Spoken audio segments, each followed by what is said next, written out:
আমি এসপি মুর্শিদাবাদ। আমার বেলডাঙ্গা নিয়ে লাস্ট 9-10 মাস থেকে যেরকম সুন্দরভাবে বেলডাঙ্গা চলছে, আপনারা অনেক সহযোগ দিয়েছেন আমাদেরকে।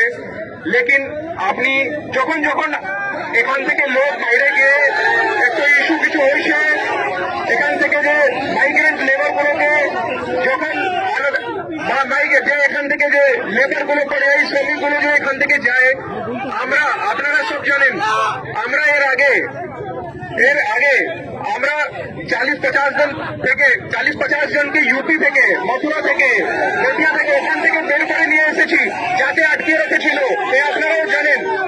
এছাড়া ওড়িশা থেকে, এছাড়া মধ্যপ্রদেশ, গুজরাট সব জায়গা থেকে, যেখান থেকে আপনার যা পরিযায়ী শ্রমিকের যে ফ্যামিলি পুলিশ সঙ্গে যোগাযোগ করেছে, আমরা চেষ্টা করে ওখান থেকে নিয়ে এসেছি। আমাদের জন্য আপনাদের জীবন, আপনাদের ফ্যামিলি সর্বোপরি। সবচেয়ে বেশি ইম্পর্টেন্ট আপনাদের লোক, আমাদের লোক।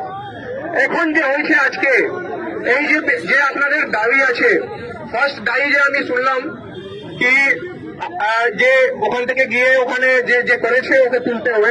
আমি কথা দিচ্ছি, এখান থেকে এই রোড অবরোধ উঠার সাথে সাথে আমার একটা ডিএসপি র্যাঙ্কের অফিসার ইন্সপেক্টর সঙ্গে নিয়ে এখান থেকে যাবে বিহার